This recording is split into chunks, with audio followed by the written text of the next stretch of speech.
सुरू मराठी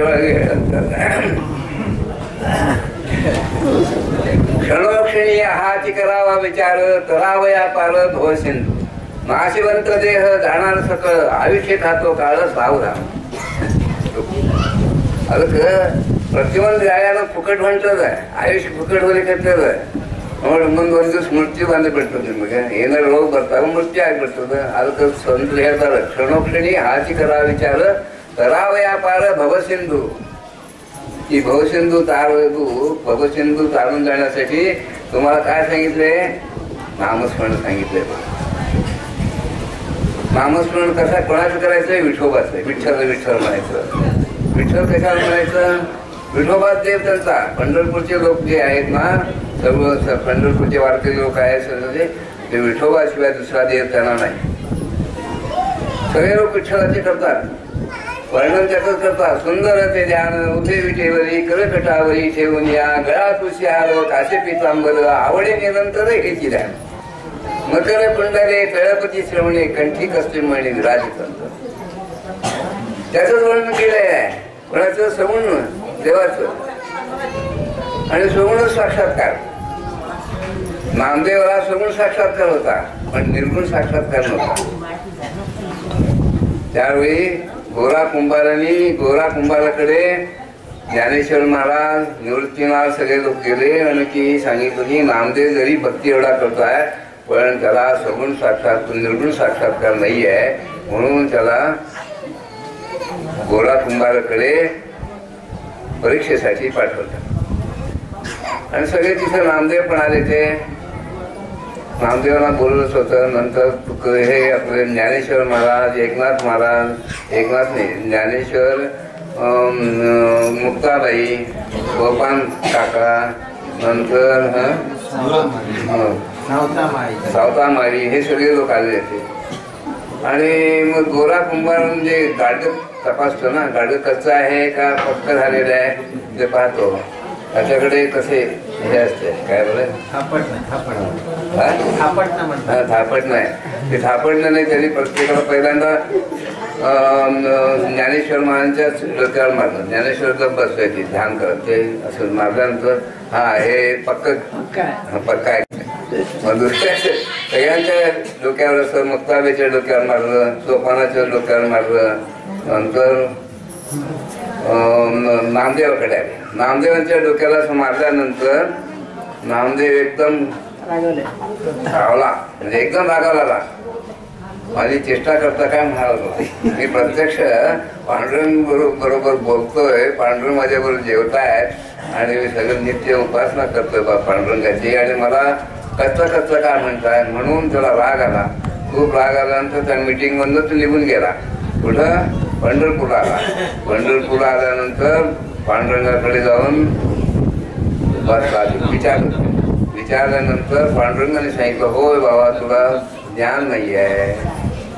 मी सर्वत्र आहे, तिथला कळत नाही. फक्त तो माझ्या रावळात येतो, पंढरपूरच्या रावळात येतो. तिथं मूर्तीकडे बघून तुला मूर्तीचं ज्ञान आहे. पण मी सर्वत्र सगळीकडे भरून आहे हे तुला माहिती नाही का?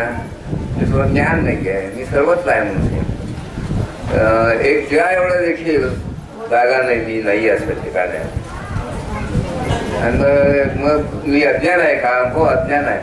मग याला काय करू विचारल्यानंतर त्यांनी सांगितलं, जा गुरुकडे, आत्मज्ञानी गुरुकडे जा, त्यांच्याकडे उपदेश घे आणि त्यांनी सांगितल्याप्रमाणे साधना कर म्हणजे तुला निर्गुण ज्ञान प्राप्त होईल म्हणून सांगितलं. मग ते खेचरी बाबाकडे गेले. खेचरी बाबा काय होते? ते एक शंकराच्या मंदिरामध्ये, महादेवाच्या मंदिरामध्ये पिंडीवर वाहणा घालून असं पाय ठेवला होता. म्हणजे चप्पल म्हणजे वाहणा असे पायात होते. ते दोन्ही पाय असं पिंडीवर ठेवून झोपले होते. आणि मग त्याला सगळे गावात गेल्यानंतर ओळखलं, हो त्या मंदिरमध्ये, महादेवाच्या मंदिरमध्ये ते असतात, जावं म्हणजे खेचरी बाबा. मग खेचरी बाबाकडे महादेवाचं मंदिर विचारित आले. खेचरी बाबा तिकडे तिथे गेले. ते बघतात तर खेचरी बाबा काय पिंडीवर दोन्ही पाय वाहनाचे पाय ठेवून झोपले होते. त्यांना मग आश्चर्य वाटलं. ते म्हणाले, एवढं पांडुरंगाने सांगितले आणि खेचरी बाबा ज्ञानी आहे आणि त्याच्याकडे जा म्हणून सांगितलं, आणि हा तो असा आहे. मग त्यांनी डोळे उडून सांगितलंय, नामदेवा ऐकले म्हणाले, मी म्हातारा झालेला आहे, 150 वर्षाचा म्हातारा आहे मी, तर मला पाय मला उचलता येत नाही, त्या पिंडीवरचे पाय उचलून खाली ठेव बाबा म्हणून त्यांनी खाली असं ठेवायला गेला. परत एक पिंड ठेवलं, दुसरा पाय काढून ठेवा, तिथेच खाली परत पिंड ठेवलं.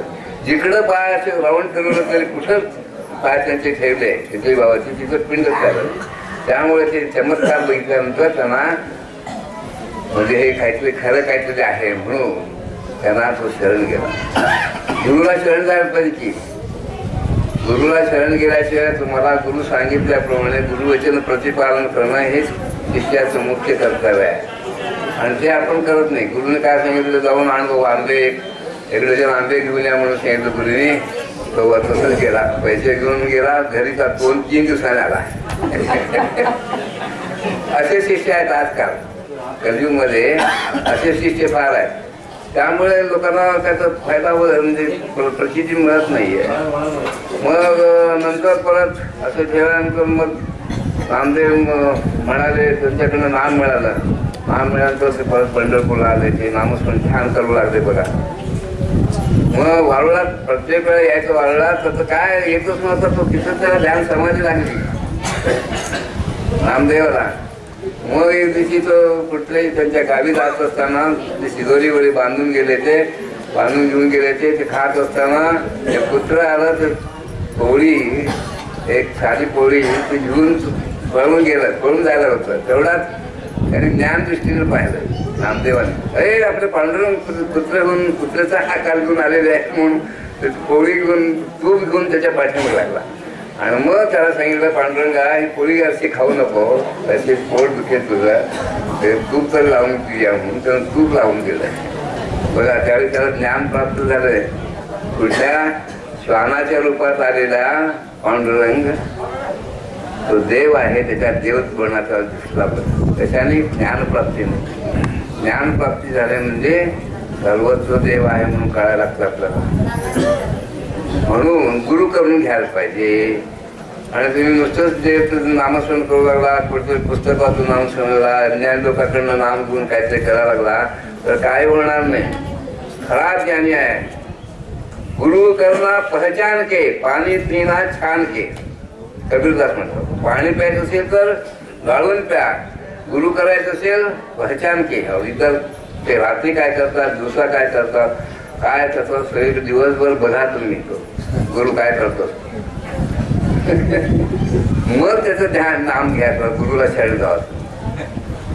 आपल्याला माहिती नसते काय गुरुची वेश टाळी बिडी आहे, वेगळं आहे, त्याला घेऊन जातात म्हणतात. ते फसकी पडतो आपण, खरंच ज्ञान प्राप्त करू देत नाही, त्याला माहिती नसते. म्हणून सांगायचं तात्पर्य काय, सद्गुरूशिवाय भवतरणोपाय नाही. सद्गुरूकडे शरण जाऊन आपण त्याचे नाम, त्यांची सेवा करून, तन मन धनाने सेवा करून गुरुची कृपा संपादन करून घ्यायला पाहिजे. गुरु एकदम सांगत नाही तुम्हाला, हे सगळं गुप्त असते. आत्मज्ञान व्हायला कोणी उघड देत नाही, तुम्हाला कृपा करत नाही. काय तुमची कुंडली जागृत करून देत नाहीत ते, काय तुमच्या डोक्यावर हात ठेवत नाहीत, त्यांनी काहीच दखल देत नाहीत. ते कारण तुमची ताकद नाही, ते तुमची योग्यता नसते. त्यामुळे गुरु पण देत नाही. बघा मग काय, अभ्यास कर म्हणून सांग, ध्यान कर म्हणून सांग. त्या एका दिवसाची गोष्ट नाहीये.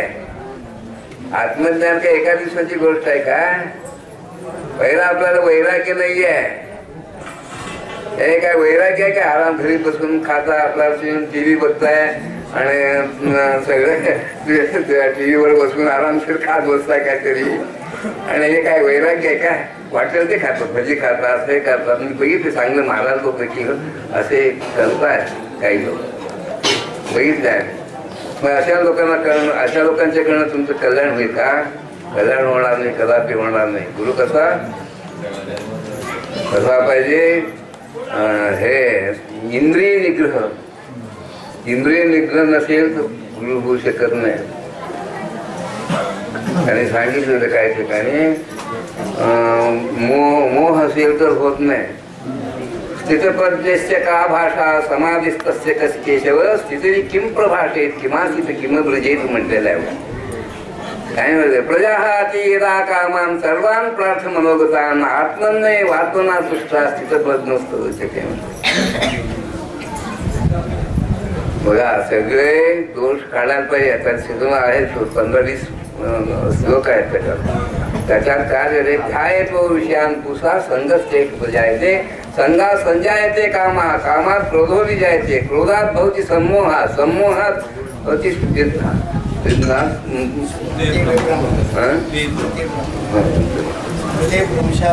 बुद्धिनाशो बुद्धिनाशात पण नसते. विषयाचं चिंतन करायला करणाऱ्या लोकांना ज्ञान प्राप्ती होत नाही कधी. एक साधू होते मी हिमालयात होतो ऋषिकेशला. ते साधू आमचं आश्रम फार चांगलं म्हणून मोठे मोठे कपडे तेवढे असेल सांगायचे हे कपडे बघत होते पडदे वगैरे एका हे काय म्हणतात गाडीचे त्याचेच खरेदी केली त्यांनी किती 70,000 रुपयाची. आणि लोकांना आले तर त्यांना काय ज्ञान नाही काय नाही. आणि आले की लोकांना बसायचं काहीतरी सांगायचं आणि पैसे उकळायचे. आणि जो पैसा मागतो तो खरा गुरु नाही लक्षात ठेवा. जो तुम्हाला मुक्त करायला ज्ञान प्राप्ती करायला तुम्हाला सांगतो तोच खरा गुरु.